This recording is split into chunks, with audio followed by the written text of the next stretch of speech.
अस्सलाम वालेकुम dear students. Chapter number 9th class के ट्रांसपोर्ट के साथ आज हम लोगों ने सीखना है basic concept of water transport. तो हमें ये पता होना चाहिए कि एक लाइफ ऑफ ऑर्गेनिज्म जो है वो प्रोडक्ट है किनका, कम्प्लेक्स मेटाबॉलिक प्रोसेसेस का, जिसमें क्या होता है बहुत सारे नए प्रोडक्ट्स बन भी रहे होते हैं, टूट भी रहे होते हैं, यानी एनाबोलिज्म भी हो रहा होता है, कैटाबोलिज्म भी हो रहा होता है। और इस दौरान जो भी मटेरियल बन रहा होता है या टूट रहा होता है उसको इन्वायरमेंट में डिस्पोज भी करना होता है और इन्वायरमेंट से लेना भी होता है। अब ये याद रखने की बात है कि हमारे पास इस मटेरियल को जब इन्वायरमेंट में डिस्पोज करना है या इन्वायरमेंट से लेना है, उस पर्पज़ के लिए एक सेल, एक लिविंग ऑर्गेनिज्म प्रॉपर क्या बनाता है अपने पास, ट्रांसपोर्ट सिस्टम। अब ये ट्रांसपोर्ट फॉर सेल हो सकती है, ट्रांसपोर्ट फॉर लिविंग ऑर्गेनिज्म हो सकती है। अब याद रखना कि हमारे पास नॉर्मली जो इस काम के लिए मैकेनिज्म इस्तेमाल किया जाता है वो आपके पास कौन सा है, हमारे पास उसमें डिफ्यूजन है। डिफ्यूजन एक ऐसा मैकेनिज्म है जिसमें मूवमेंट होती है मटेरियल की, हमारे पास वाटर मॉलिक्यूल्स की, from area of higher concentration toward area of lower concentration.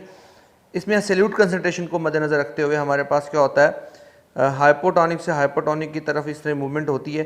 तो याद रखिएगा इस मटेरियल की मूवमेंट के लिए डिफ्यूजन ही वाहिद मैकेनिज्म है।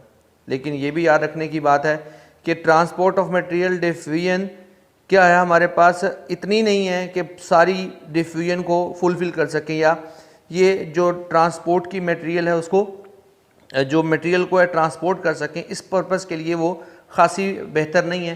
तो इस पर्पज़ के लिए डिफ्यूजन के साथ साथ बॉडी के अंदर मटेरियल को लेकर जाने के लिए या लेकर आने के लिए बॉडीज़ के अंदर क्या है, हमारे पास environment to body, body to environment specific system होते हैं लिविंग ऑर्गेनिज्म में, प्लांट में भी, एनिमल में भी, उन सब को कहा जाता है वो हमारे पास क्या है, प्रॉपर ट्रांसपोर्ट सिस्टम है। अब कंप्रिहेंसिव ट्रांसपोर्ट सिस्टम में सबसे पहले जो हमारे पास क्या है वो ट्रांसपोर्ट इन प्लांट है।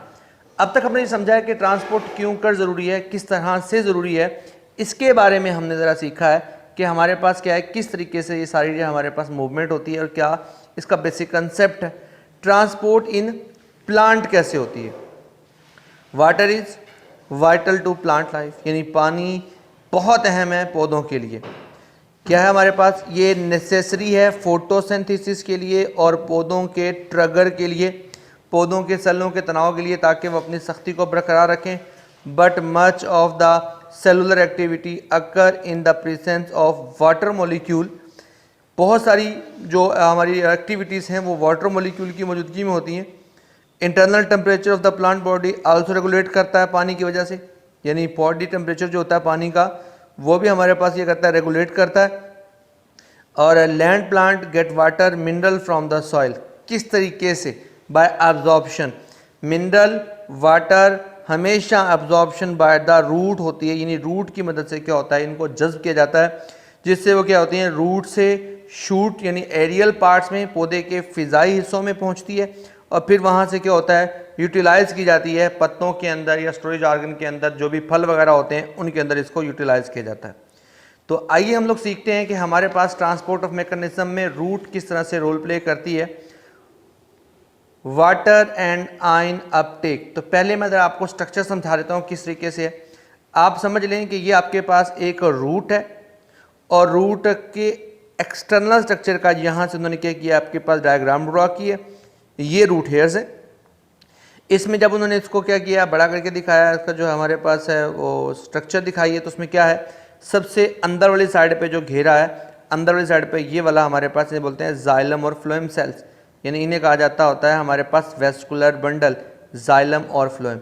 उसके बाद यानी यहाँ से इसके बाद क्या है, यहाँ पर लगा होता है हमारे पास एक एपिडर्मस बनी होती है। एपिडर्मस के बाद यहाँ पर क्या होता है, एक अदर कॉर्टेक्स की लेयर होती है।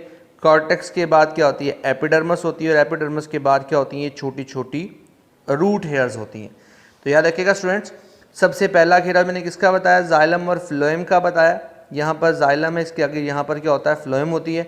उनके बाहर क्या होती है, एक हमारे पास पतली लेयर बनी होती है जिसे आप लोग पेरिसाइकिल कहते हैं। इसके बाद जो होता है एंडोडर्मिस होती है, कॉर्टेक्स होती है, और बाहर वाली साइड पे क्या होती है, एपिडर्मिस होती है। ये जो है ये सारी क्या है, रूट हेयर्स हैं जो पानी की एब्जॉर्प्शन का काम करती है। तो जी स्टूडेंट, अब ज़रा डिटेल देख लेते हैं किस तरीके से हमारे पास वाटर एंड आयन अपटेक है। In addition to anchoring the plant को ज़मीन में गाड़े रखने के अलावा root perform to vital function, जिंदगी के लिए अहम फंक्शन है। कौन कौन से? एक, absorption of water and salt from the soil. Second काम किया, conducting tissue for distribution the substances to the tissue of the stem. यानी दो चीज़ें, एक इनके पास जाइलम और फ्लोएम होते हैं जो कि कंडक्टिंग टिश्यू है, और दूसरी अहम चीज़ इनके पास क्या चीज़ है, ये इनके पास साल्ट और पानी को जज्ब करने का मैकेनिज्म भी है। कहता है the conducting tissue xylem and phloem of the root are group in the centre to form a rod shape. मैंने जैसे आपको डायग्राम में दिखाया था, सबसे पहला जो हमारे पास क्या था, उसमें इंटरनल स्ट्रक्चर थी, क्या यहाँ पर मौजूद थी, ये हमारे पास डायग्राम में थी एडजस्टमेंट। ये सबसे पहले अंदर वाली है, पूरी रॉड की शेप में throughout the length of the plant होती है। This rod extend through the length of the root outside conducting tissue there is a narrow layer, जिसे मैंने क्या कहा था, ये बाहर वाली यहाँ लेयर होती है, इसको कहा जाता है पेरिसाइकिल। पेरिसाइकिल के बाद क्या होती है, a single layer of the cell endodermis surround this. इसके बाद क्या होती है, एक एंडोडर्मिस लेयर होती है जो पेरिसाइकिल के बिल्कुल बाहर होती है और पेरिसाइकिल को बाहर से सराउंड किए हुए होती है। External to this there is a broad zone of cortex होता है, ये बड़ा सा जोन है यहाँ से लेके यहाँ तक। यहाँ पर हमारे पास ये इसका क्या है, कॉर्टेक्स का जोन है। और इसके बाद क्या होता है, आपके पास क्या होती है, सबसे बाहर वाली साइड पे एपिडर्मस होती है। Root also have cluster of tiny root hairs, छोटी छोटी रूट हेयर्स होती हैं। अब होता कैसे है, मूवमेंट कैसे होती है, एब्जॉर्प्शन ऑफ वाटर कैसे होती है। Root hairs provide large surface area, छोटी छोटी होती हैं तो बहुत सारी तादाद में होती हैं, तो लार्ज सरफेस एरिया होती है एब्जॉर्प्शन के लिए। They grow out into the space between the soil particles, ये ज़मीन के दरमियान जो ज़रात होते हैं उनके दरमियान क्या करती है, अपने आप ग्रो करवाती हैं। वे they are in direct contact water, यहाँ पर क्या होती है, पानी के साथ डायरेक्टली कॉन्टैक्ट कर रही होती हैं।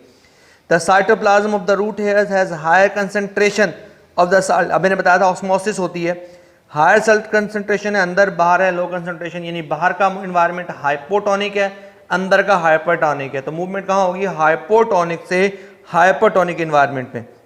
And soil water, so water move from osmosis into root hairs. मैंने क्या बताया, हाइपोटोनिक इन्वायरमेंट से पानी मूव कर जाता है कहाँ पर, हाइपरटोनिक पर।